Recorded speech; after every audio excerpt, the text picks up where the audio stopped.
think I kind of fell into my voice for advocacy. I was working a job shortly after college and decided I needed something different, and was looking around and applied for a position with a local Department of Social Services as a foster care worker, not really knowing what I was getting myself into. And shortly after taking that position, I realized this is the kind of work that I was meant to do. So I accidentally found my voice in realizing that there were children out there that didn't have all the benefits and resources and supports that I had as a child. And, a moment of realization, my goodness, there are children out here suffering even with the simplest things that I would have taken for granted as a child growing up. So over the course of time working with that initial agency in those foster care cases, I realized I voice advocate when I need to, appropriately, professionally, and support these children through some difficult aspects of their lives. And so I would say for me, it was that time when I first embarked on my career with the local Department of Social Services.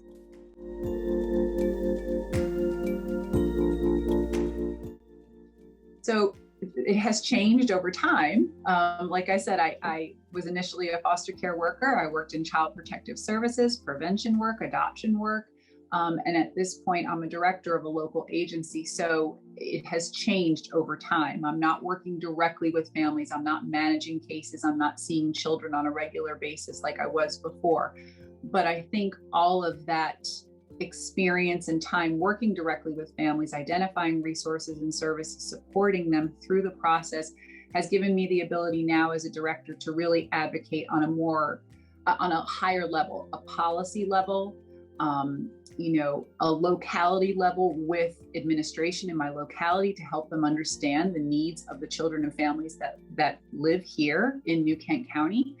So same voice, but in a different realm.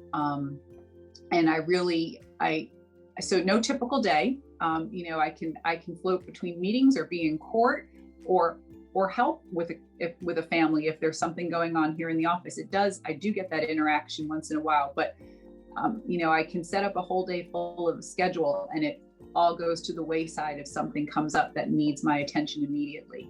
And I think you'll find when you talk to many local social services staff that they would say the same thing. There is really no typical day, especially on the services side, because if an urgent matter comes to your attention, you've got to basically drop everything and respond to that.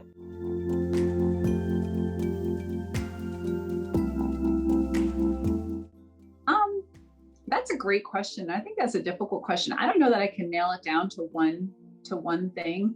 I think right now, and this is coming more from where we are in the world with the pandemic, I think that has greatly affected children, more so than maybe adults.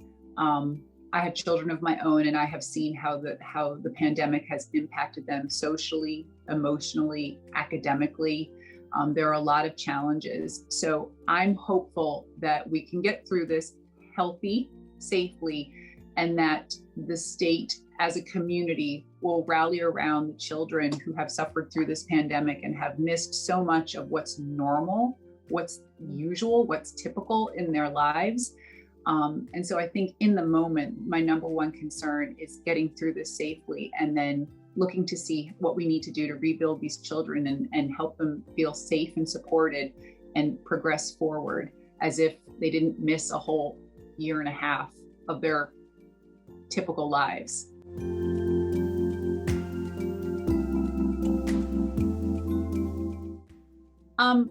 And I talked about this a little bit before. I think a pivotal moment in my advocacy is when I moved from being a frontline caseworker into a leadership role. So I was a frontline worker for many years before transitioning into a supervisory role. And I think at that level, and then moving into an assistant director, each time I kind of moved up that chain of command, so to speak, within a local agency, gave me a new moment to use my skills and my resources and what I've learned to advocate even further on a higher level for the needs of children and families in the state of Virginia. So there's not one, it's kind of an ongoing process. And I think will continue. I'm a director and I love this position, but the more I experience in this position, the more I learn, the more I glean from my colleagues. I think I'll have another pivotal moment where I can even advocate stronger or find different issues or new ways to advocate positively and beneficially for the families that we serve.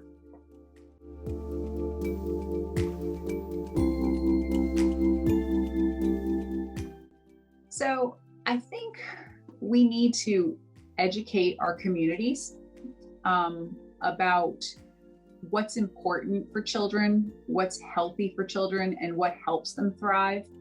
And I think that's a difficult undertaking because so many entities within our communities impact children's welfare. A lot of children never touch the world of social services. They never touch this system, but they touch the educational system. They touch the childcare system. They touch the medical system. Some children have interaction with the law enforcement system, the criminal justice system. So I think it's a matter of educating our communities on what is the best for children in order to thrive. And I think that needs to happen at a local level and work its way up to a state level. If you forge really strong working relationships with all the community partners that touch children's lives, that impact children's lives, I think you can make a really strong impact locally to help children thrive.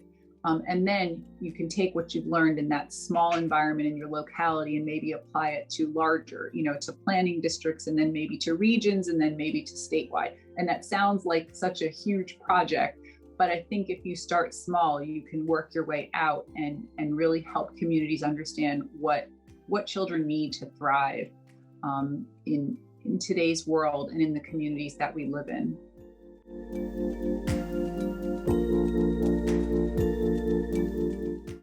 So it's so cliche, but I think it's important to be an advocate for children because they're the next generation. They're the ones that are going to be running the show, so to speak. And I have this conversation with my own children all the time. It's important to take care of these children, nurture them, support them, educate them, because one day they're going to be doing all the same things we're doing. Obviously, it'll be different. They'll have way different technology. It'll look very different, but ultimately they're going to be caring for human beings just as we're caring for them. And so we need to give them those tools, and we need to advocate for them now, or we will suffer as a community, as a state, as a world, if we don't take on that challenge now of advocating for our children.